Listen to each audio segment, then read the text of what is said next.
Pour beaucoup, Wanda, c'est le monstre. Celle qui est responsable de la mort d'innocents au Nigeria. Celle qui était prête à s'en prendre à une adolescente pour atteindre ses objectifs. Celle qui a pris en otage toute une ville pour retrouver la vie qu'elle désirait. Mais si Wanda n'est effectivement pas un modèle de stabilité émotionnelle, il faut quand même nous rappeler qu'au-delà d'être la sorcière rouge, elle est surtout quelqu'un qui a vécu une vie de deuil, d'épreuves qui l'ont façonnée, jusqu'à devenir celle qui finirait par se sacrifier pour retrouver son humanité. Plongeons ensemble dans l'histoire de Wanda pour mieux comprendre ce personnage et ce qu'elle nous raconte. Bon visionnage.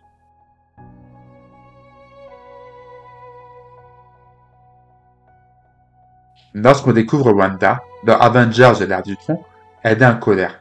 C'est encore une enfant brisée. Une enfant brisée par la mort de ses parents qui veut obtenir justice pour ce que le monde lui a pris. Avec son frère, Pietro, elle décide de changer ce monde. Et pour cela, elle est prête à tout.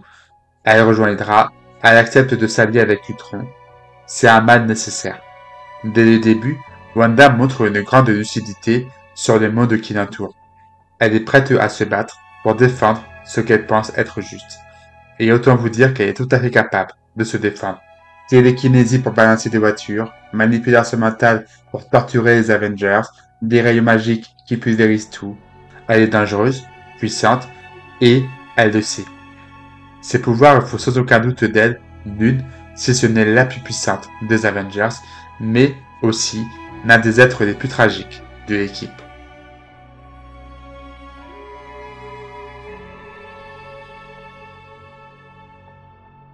Imaginez si vous aviez autant de pouvoirs que Wanda. Quel serait votre principal objectif?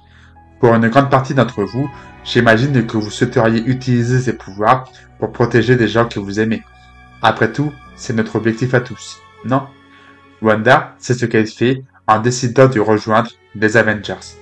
Et le moins que l'on puisse dire, c'est qu'elle fait tout pour se montrer digne en multipliant les actes héroïques. Malheureusement, les résultats ne sont pas à la hauteur de ses espérances. À chaque fois qu'elle utilise ses pouvoirs, elle échoue. Elle s'oppose à Ultron pour protéger sa terre natale, mais la Sokovie est détruite et son frère meurt lors de cette bataille. Elle se rend à Lagos pour protéger les habitants de Hydra, mais alors qu'elle décide de contenir l'explosion, elle perd le contrôle de ses pouvoirs, ce qui provoque la mort de personnes innocentes. Elle détruit la pierre sur le front de Vision, sacrifiant son seul vrai amour pour empêcher Thanos de s'en emparer et détruire l'humanité, mais Thanos remonte le temps, ressuscite Vision et lui arrache la pierre du front. Wanda regarde l'homme qu'elle aime mourir une deuxième fois, juste sous ses yeux. Son sacrifice n'a servi à rien. À chaque fois qu'elle utilise ses pouvoirs pour faire du bien, elle perd quelque chose. Du coup, lorsque 5 ans plus tard, elle est ressuscitée par les Avengers, elle n'a plus aucun objectif. Quel intérêt à rester dans cette réalité où rien de positif ne l'attend? Elle n'a plus son frère, elle n'a plus Vision, elle n'a rien. Alors, elle prend une décision, retrouver ce qu'elle a perdu. Quand elle arrive à Westview, pour elle, ce n'est pas une ville remplie d'inconnus. C'est l'endroit où elle devait refaire sa vie avec Vision. Tout ce qui lui reste, c'est un titre de propriété. Et c'est tout. Alors, elle va façonner une nouvelle réalité. Une réalité dans laquelle Vision existera, une réalité où elle aurait un vrai foyer, mais surtout une réalité où elle deviendrait maman. Billy et Tommy avaient beau ne pas être réels, elle leur avait donné vie. Et pour elle, c'est suffisant. Pendant quelques semaines du moins. Quitte à prendre une ville entière en otage, quitte à mentir à Vision, elle avait la vie qu'elle désirait, mais cette réalité n'était pas la vraie. Et ça, Wanda le savait.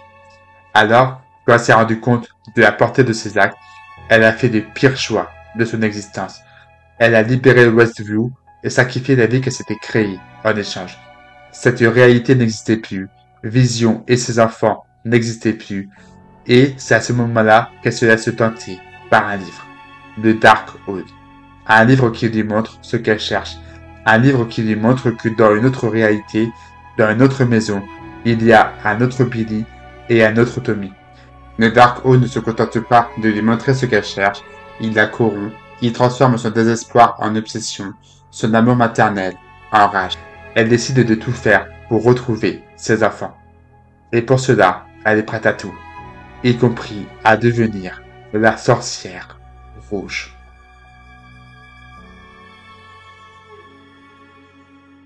Quand elle apprend qu'une adolescente est capable d'ouvrir des portails vers d'autres réalités alternatives, Wanda refuse de laisser passer cette chance. Elle est prête à sacrifier America Chavez pour retrouver ses enfants, et ça, peu importe ce qu'on lui dira. Doctor Strange tente de la convaincre de renoncer à son projet, elle refuse.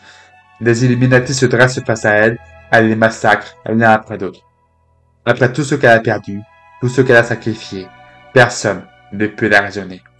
Elle n'est plus une Avenger, elle ne se soucie plus de ce qui est bien ou pas, elle ne veut plus faire le bon choix, elle est désormais une mère qui veut retrouver ses enfants, et si elle doit éliminer une autre version d'elle-même pour ça, elle le fera. Finalement, Wanda arrive à obtenir ce qu'elle cherchait.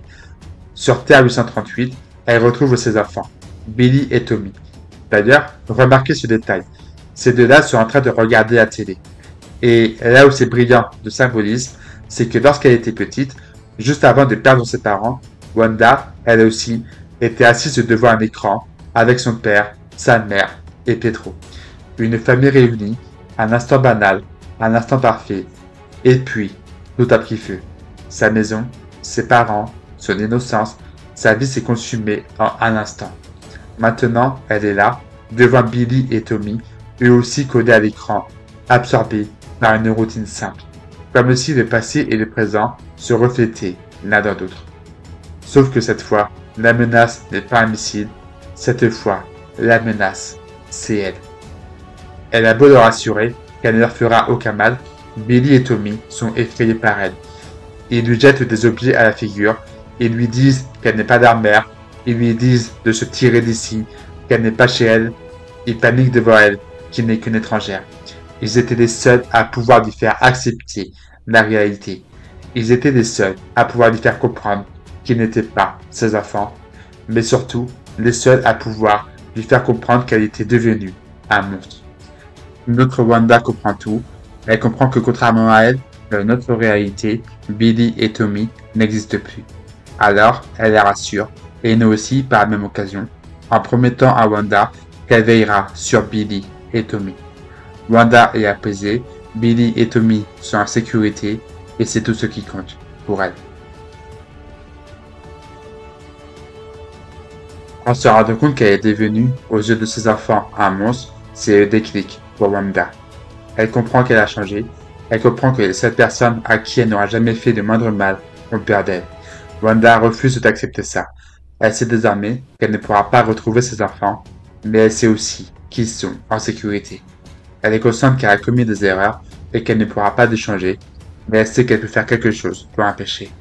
Elle peut empêcher quelqu'un d'être corrompu comme elle l'a été. Elle peut empêcher quelqu'un de ne pas laisser son désespoir mettre en danger d'autres vies. Alors, elle décide de se sacrifier et de détruire tous les Darkholds existants dans le multiverse. C'est son dernier sacrifice, le dernier bon choix, celui qui va enfin la libérer.